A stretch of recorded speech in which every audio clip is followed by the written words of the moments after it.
been called out to a dog that's been stuck in a fence. Now, it's apparently been there for a little while. Police rescue are at the scene trying to get it out. A neighbour tipped off police about the emergency. So he's tried to jump through these things here. Yep. He's made a mess, that's all his blood. He's been hanging there for a while. Do we know who this is? This is Woody. Woody, okay. This is incredible. Woody's been hanging at the window by his back legs. To me, it looks like he's tried to escape and actually got stuck by his back legs. Now, if the police didn't arrive when they did, Woody'd be dead. So front way's out? Yeah, front way, yeah. Where was he stuck? About? So, still these ones. Oh, right, yeah. I'll get to those in a second. I just want to check out the front half here. In Woody's desperation to get out that window, he's worn down pretty much his entire dew claw. And that's where all that blood's come from. But to do that sort of damage, he must have been hanging there for hours. Oh, Woody, what have you done to yourself, buddy? Chris is concerned Woody may have suffered brain damage from hanging upside down for so long. He may have other internal injuries as well, which we don't know about yet. A steroid injection is administered to help boost Woody's blood pressure. I really hope this works. If we can't manage to get more blood back to Woody's heart, his whole circulation is going to collapse. I hate to say it, if that happens, he just won't make it. Down in, he was actually hanging completely out of the window by his hind legs. Police rescue's actually had to cut the bars out, and he's been like this the whole time since we've been here. Woody's shocked owner Shannon arrives home to find his best friend fighting for life. I imagine he's been hanging upside down for quite a while too, which is going to play around with his circulation. The steroid injection has helped boost Woody's blood pressure, and his circulation is beginning to stabilise. So his legs are okay? Well, his left foreleg is a bit stiff, and you can see he's holding up. No, he got hit by a car 2 years ago. That explains that. No one had me worried. Shannon's telling me this story about how Woody lost the use of his leg 2 years ago in a car accident. Yeah. And I'm here thinking, how much bad luck can one dog have? But I'm just hoping Woody's got enough strength to pull himself through this time too. Yeah, okay. You normally a good guard dog? No, not at all. He's not a guard dog at all. To see Woody help us, I'm absolutely in shock and horrified. He's part of the family. I mean, we all love him. I don't know what's going to happen. I just don't know what's going to happen. I'm just checking for internal bleeding. That's fine. Chris clears Woody of internal bleeding, but brain damage could still be an issue. Yeah, the pupil is responding to that. Now, that's showing that he is at least detecting light. So he's not only making out light, he's also making out shapes and movement, which is good. So just to counter that dehydration, we're going to run this bag of fluids into his circulation, not too quickly, otherwise we might overwhelm it again. I really need to check out whether he's fractured those femurs or, dislocated his hips. At this stage, the plan is to take him back to the vets. Come on,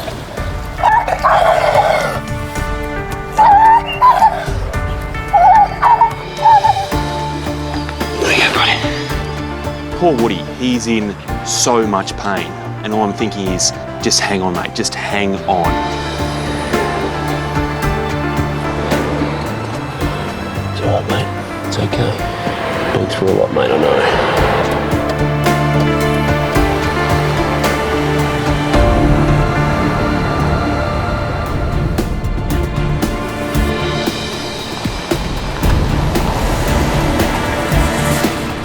A little lift.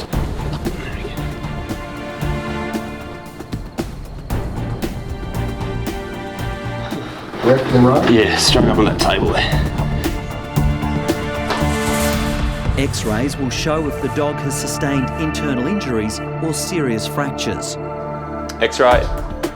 The reason I'm taking so many X-rays is that I need to be absolutely sure that Woody's okay. A normal dog might be able to handle the long-term effects of a broken leg or dislocated hips, but Woody's only got 3 legs. He can't afford to lose any more mobility. If the results of these X-rays are bad, you'd have to question his quality of life. Hardest part of the night, Woody, I promise you, mate.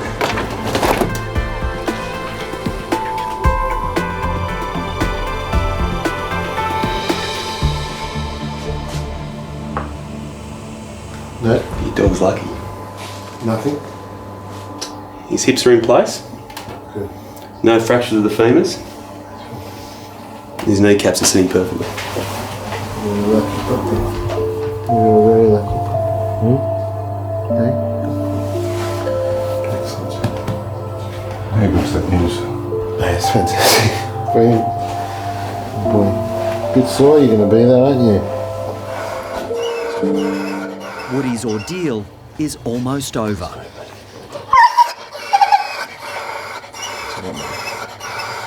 Sorry about that, Woody. I guess it's only now when you get a chance to actually breathe that you realise just what Woody's been through tonight. It's all, buddy. It's okay, mate. Do what's comfortable, mate. Oh, there you go. He must have just been so close to death when that neighbour saw him, and thank God they did, and they made the call and we got him out. Incredible night. Don't take on those bars, all right? Definitely don't fit through those. Woody? What's going on, buddy? What are you doing?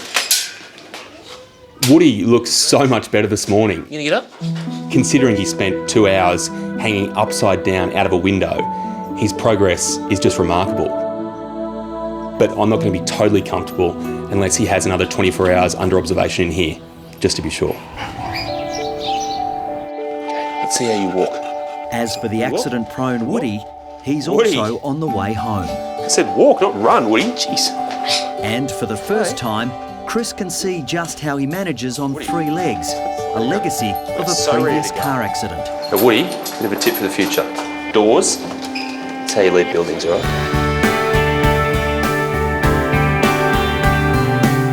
Woody, you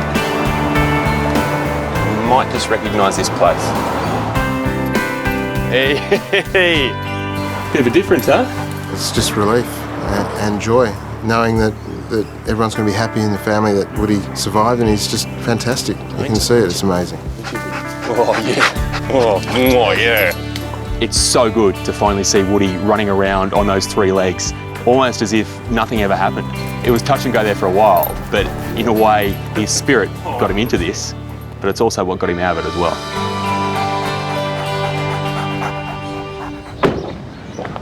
What do you got here? There's some ducklings in there. Hey, Mum. Chris has received an urgent call from Barry, a member of the wildlife rescue group Wires. Probably not the place to raise kids on a building site, is it? No.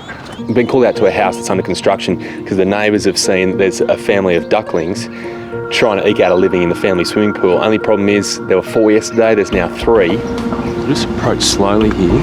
The house isn't a place for these ducklings to be raised. There's obviously predators around. We need to get the ducklings, catch them all, try to get the mother as well, and then relocate them to a safer place. We want to keep the family unit together, so we need to approach this very carefully with a very distinct plan. Could be getting dirty here, Barry. Could be getting very dirty and very wet. The pool is putrid, full of plastic bags that could easily drown the ducklings if they got trapped. We lost one last night by the sounds of it. We don't want to lose another one. Plus there's a big storm approaching. We have to act and really act now. In your world now, aren't I, ducks? I've got to say I'm a little bit nervous because this is a tricky place to work. We're dealing with wild animals, animals that are going to be scared of us. Keeping them all together is going to be really, really difficult. One hell of a challenge.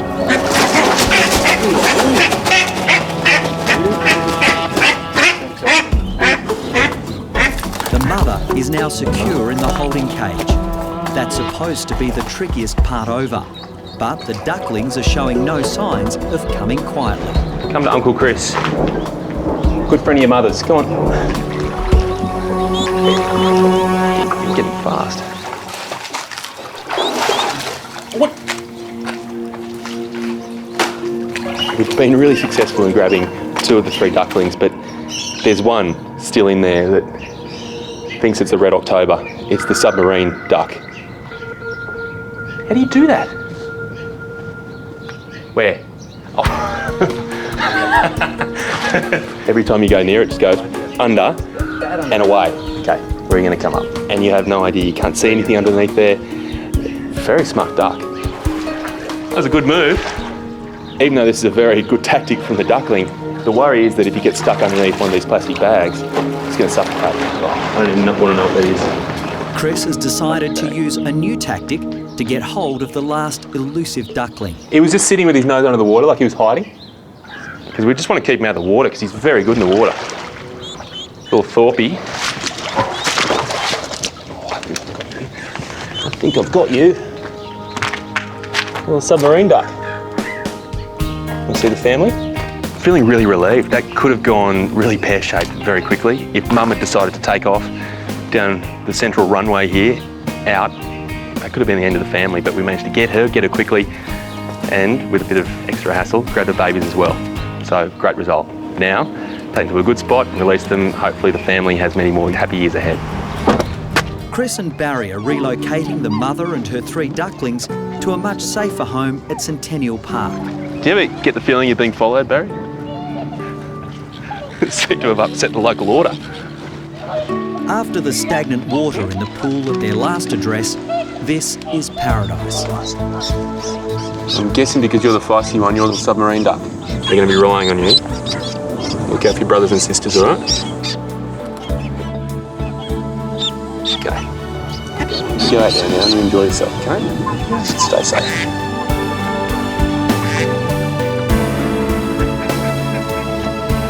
That's great. Good result, mate. Come on. Good on you.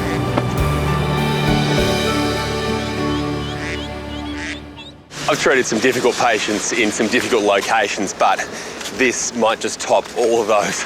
The open ocean and a shark, but today could be life-saving.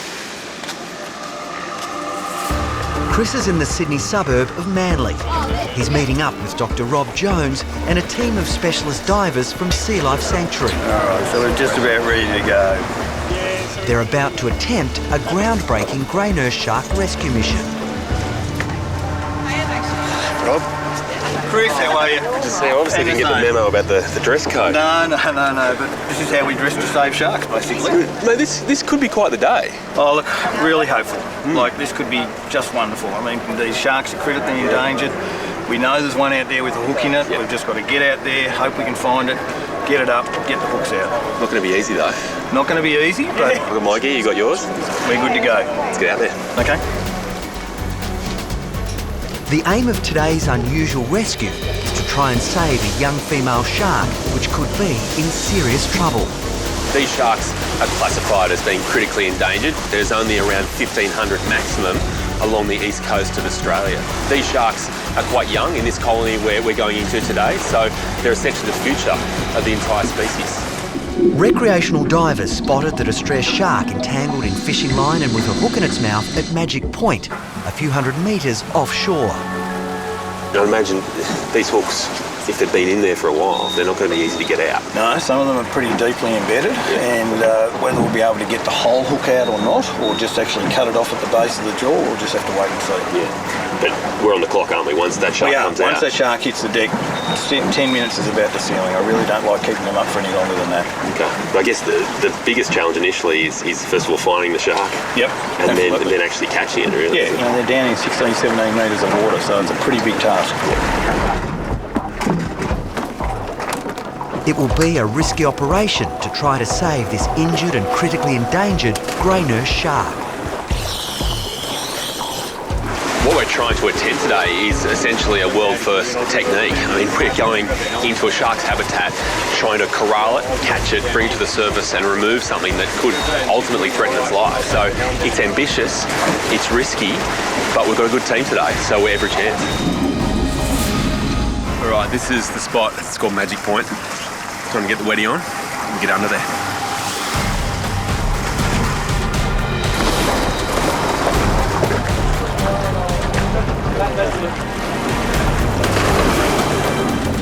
There are a couple of really important stages in this whole process. First of all, I'm going to go down with the other team and try to find the shark that has the hook.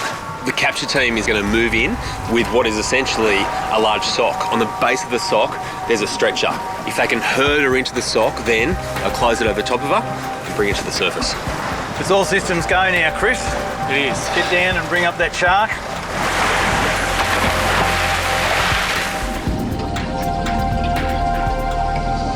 In order to help this shark, first of all, we have to find her. So I'm heading down into the cave where she normally resides, and hopefully we'll spot her there. But as soon as they get to the cave, there's a problem. You look in there, and there are 6 sharks looking back at you. And these sharks are all of a pretty similar size, so we have to try to find the shark that has the hook. It's going to be tricky. While Chris and the team are trying to find their patient, on deck, Rob is making sure everything is prepared for the shark's arrival. We really want to try and have the sharks on the deck for probably under 10 minutes, so we do want to move and work pretty quickly. The sooner we can get it back into its own environment, the better. The team is struggling to find the injured shark when suddenly one of the divers spots fishing line coming out of a shark's gills. Now that we have a confirmed sighting, the capture team is now going to move in and bring it to the surface. They have to work fast while ensuring their patient doesn't become stressed. It'll be showtime. Fire up this oxygen. Yep. Okay. With the shark now on the surface, the pressure to find the hook is on, and it won't be easy. This shark is a female. She's more than 1.5 metres long. She's at that age now where she's setting herself up for hopefully a long breeding future. But this fishing hook and this fishing line could prevent all of that. Chris, you want to grab that pole? Just see what you can see. I'm all too aware of the fact that we're on a strict time limit here. We only have 10 minutes with this shark out of the water. We've got to get moving. The team can already see the fishing wire coming out of the gills. Now they have to find the hook. Yeah, I can see some lines. Some line at the base of that tongue there. It's looking pretty deep, isn't it? Yeah. So the hook's gone in. Yeah. It's swallowed it down so far. Yeah. But the hook has actually gone into its digestive system. Yeah, it'll be down in the esophagus. Okay. Yeah. Well, we can't get the hook out, but it's too far down, and we don't have endoscope or anything like that, so we're just going to have to accept that that's what it is. Yep. Hope it's one of those hooks that will rust out. Okay. Whilst we'd obviously love to be going inside her and removing that hook, it would only put her life in more danger. So really, we have to cut the line at the level of the gills and give her some antibiotics and multivitamins. With some time, that hook should corrode and actually pass through a system quite naturally. Needle coming out. Right. Beautiful. Coming up 8 minutes, Rob. Thanks, Dave. For this shark, really, we've done what we can. And given her body condition isn't too bad at the moment, she's a really good chance of mounting a really strong recovery.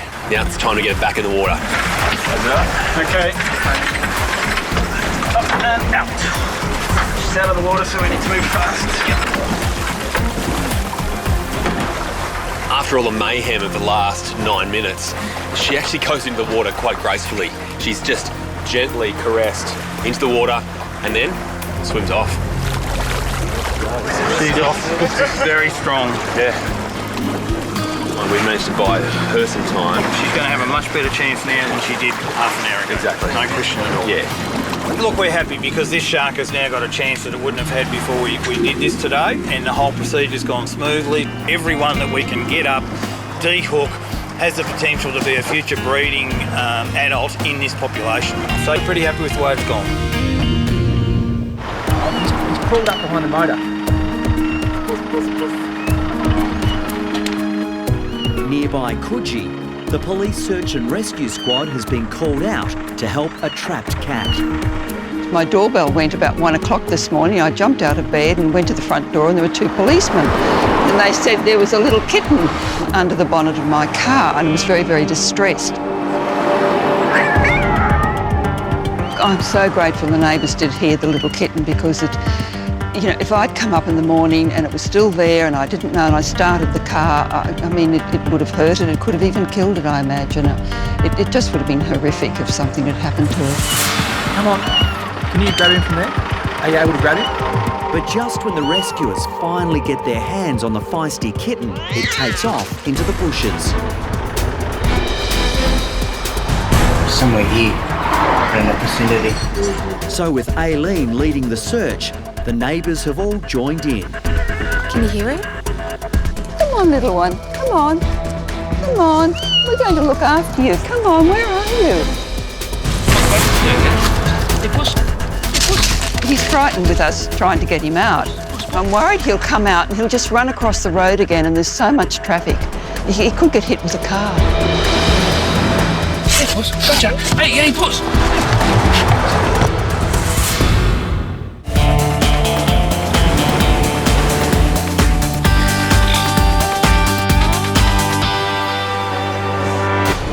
At the Bondi Clinic, Chris is back at work.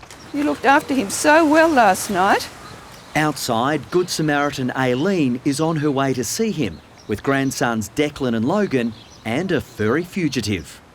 Explain to me how you have... How we have this dear little kitten. Well, it was early hours of Sunday morning. 2 policemen rang my doorbell to say he was under the bonnet of my car. But he escaped. Crossed Carrington Road, which is a very busy road, so he's used up one of his lives, I feel. And he hid in the garden all night. So eventually enticed him out about 12 midday. It's a big weekend for a little guy. Very big weekend, yeah. And the boys happened to be staying overnight, so they were there to help Grandma look after him, weren't you? Have you noticed he keeps on turning around and licking? So I'm just wondering if he might have some fleas. He does. You see it? What do you reckon this gets rid of? The thing gathers. If only it was that simple. With the fleas treated, Chris then worms and vaccinates the runaway. Look at that. That was Didn't even like notice you it. had, wasn't it? The most important thing before anyone gets too attached, which might be a little bit too late, we should probably check it for a microchip. Can you hear a beep? What do you reckon that means? Chris now needs to notify the council and local animal shelter. It'll be a week before Aileen can take the kitten home. So are you okay to wait a few days before you take him home? For 5-year-old Logan, a week is a very long time. He'll be all right, Logan, with Dr. Chris is going to look after him. I think it would be heartbreaking to not keep him now. And I have been thinking about getting another cat, so yes, maybe it was fate. I almost hope no one comes to collect him. Because you look at Logan and Declan, they've already become so attached, they'll be devastated if they have to give up their new little buddy.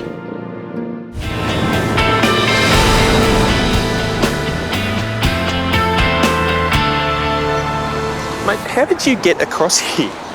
Look at it. Madness. 1 week later, and nobody's claimed the runaway kitten. It's the last time you ever crossed this road. So Chris is delivering a very special parcel to some very happy boys. Hey. Dr. Chris, Declan, look who's here. Look who's here. Isn't he beautiful? Do you want to hold him, Logan? Remember how to hold him? You're good. Oh, very good. You dear little fellow, aren't you?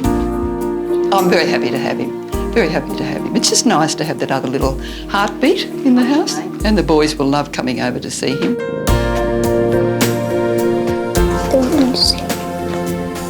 I'll leave you with the task of taming. Yes, all right. I'll do my best. Thank you for bringing him to us. So from the conversation I just had on the phone, it actually sounds like there's a crocodile stuck and this creek's starting to rise with the rainfall and it needs my help urgently. So I'm flying down there in the buggy and there's a million things running through my brain right now. Is it a big salty? Is it a freshie? I don't know.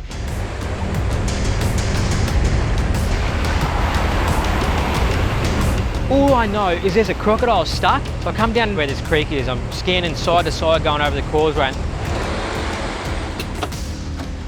I've just spotted a bit of netting in the water down here. I reckon that's going to be him. And as I come down to the water's edge, I can spot him off to my left. It's in a really dangerous spot, right off this rapid. He's just tangled up in this netting. So I've got to jump into action. I've got to free this crocodile because the water level's coming up. He's going to drown. Far out, this is a really dangerous spot in here. Got deep water, there's both species of crocs here, freshies and salties, big ones too. In Australia's far north Queensland, Billy's been called on to rescue a young crocodile trapped on the banks of a fast-rising creek. And this water level's coming up. Literally while we're here, it's bucketing down rain upstream. It's sunny here, but the river's rising. And this fella is in real danger of drowning. He's literally stuck in what appears to be, I'm not sure if it's a drag net or bird netting, something like that. As I come down to the water's edge, I can see there's about a 1 metre Australian freshwater crocodile, and he is seriously tangled in this netting. So what I'm gonna have to do, I'm gonna have to try and cut this netting. I want to completely remove it from the creek, because if I leave any, same thing's gonna happen again. And I'd say what's happened here is fish would have got caught, probably in it upstream somewhere. He would have seen an easy feed, grabbed the fish, got his nose caught, a couple of teeth, panicked, started rolling. You can see how easy my finger, just one finger just got hooked up right then. Who knows where this has come from? It could have come from literally kilometres and kilometres away. He's probably been there for maybe a day or two at least. He's completely exhausted, he's obviously really stressed, and I just need to get him out of there. It's completely tangled around this snag, and he's only just got his nose out of the water. But before he can save the helpless youngster, Billy needs to make sure his own life isn't in danger.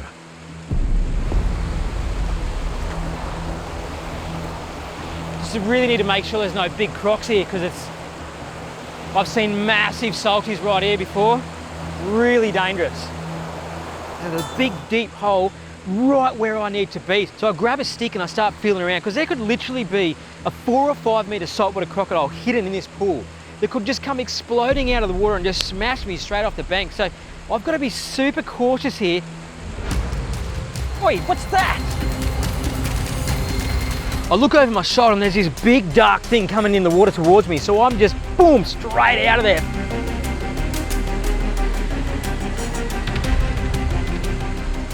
Whew, I thought there was a big croc coming in behind me there. There's just a log. I really got to get back in the water here, but it's such a sketchy spot what's going on here, but I got to get this fella out of the netting, because he's going to drown.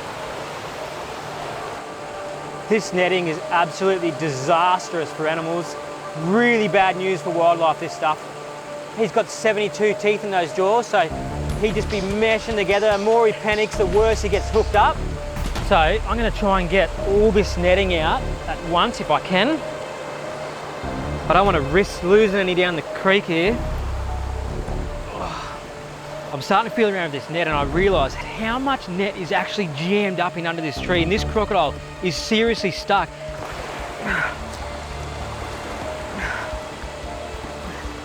It just sticks to everything.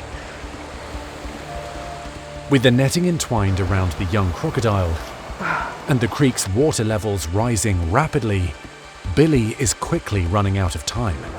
Try and get this last bit off. This fella is in real danger. Hello, mate. We're going to get you out of here.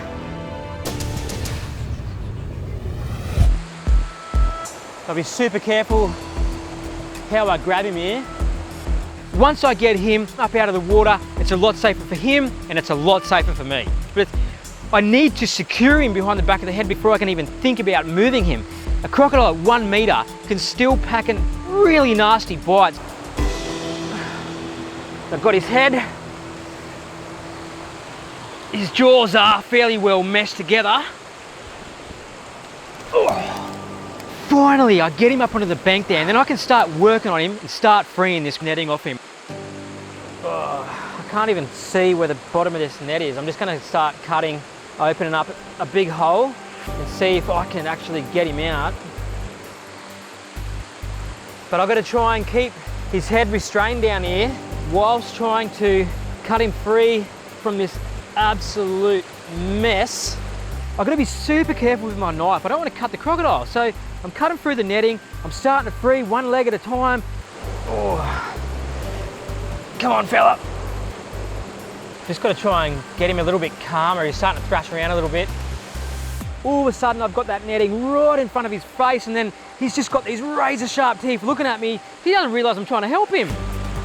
He just sees me as a threat, a predator. I've got the task now of undoing those jaws Oh, we're almost there, little fella. Almost there. Woo! Have a go of that, would ya? I don't think this fella realises how lucky he actually is. A few more hours, maybe even less, he would have drowned. The creek's coming up, fast as. He can hold his breath for a few hours, but not long enough if that creek comes right up over here. It is your absolute lucky day, mate. He looks fantastic, and now the final goal for me is to get that fella down to the water and let him go. Now I want to get you away from bird netting, where you can spend the rest of your life in this beautiful creek. I feel really good about what I've done today. I've saved this little fella's life. He can now go back to doing what he's supposed to be doing, grow up to be hopefully a nice, big, healthy male freshwater crocodile, and live out the rest of his life where he belongs. Righto, mate. Lovely to meet you. I hope you never have another encounter with bird netting. All right. Good luck out there. Does anyone hear that bird, the budgie sound? Kate now has an unexpected visitor. Like it's intermittent, like it literally is maybe every 5 minutes there's a squeak out A little here. chirpy noise.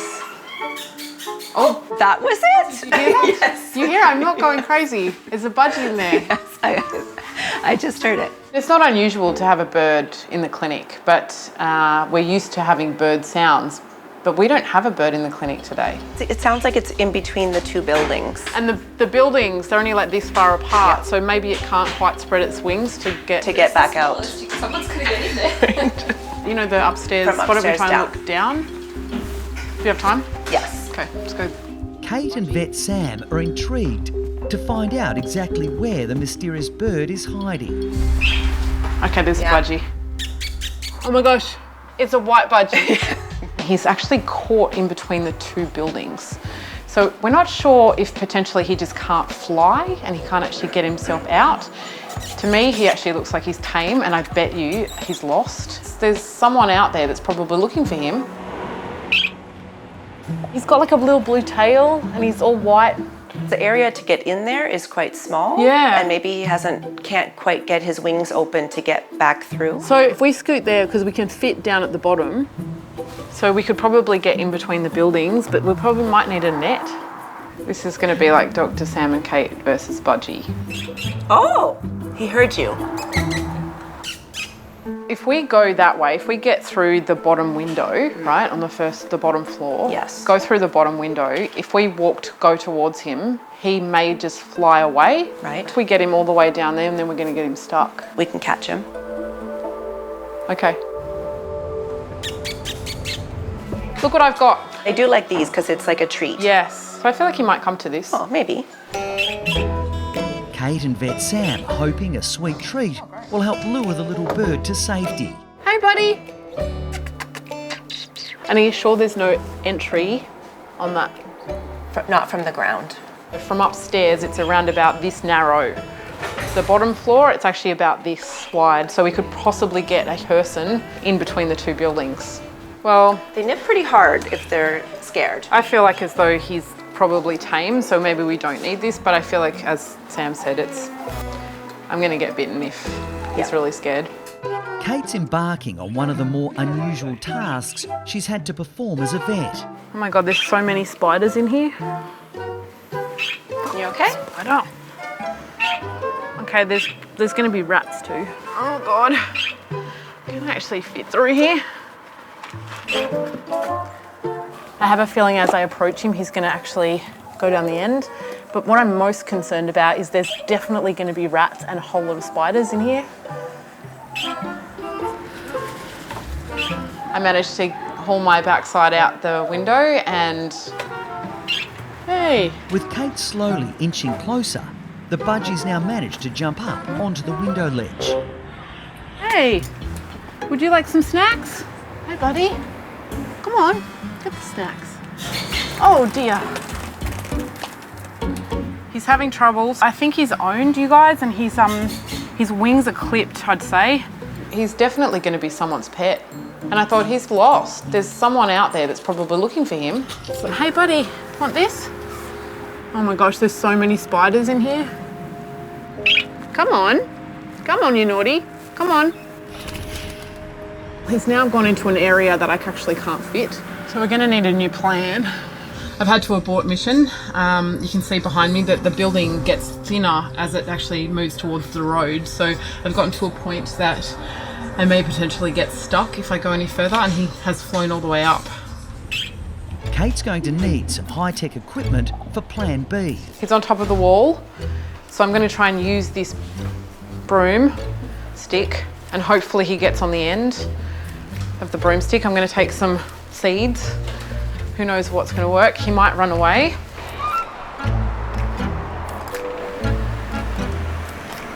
Here you go, buddy. Well, there he goes. He's off. That's the end. He must have been having trouble actually getting his wingspan full flight, so he couldn't actually get up onto the brick wall. But once he was up, he seemed to have found his way, and he's found his little way through the little small brick wall, and he's off. So that's great news.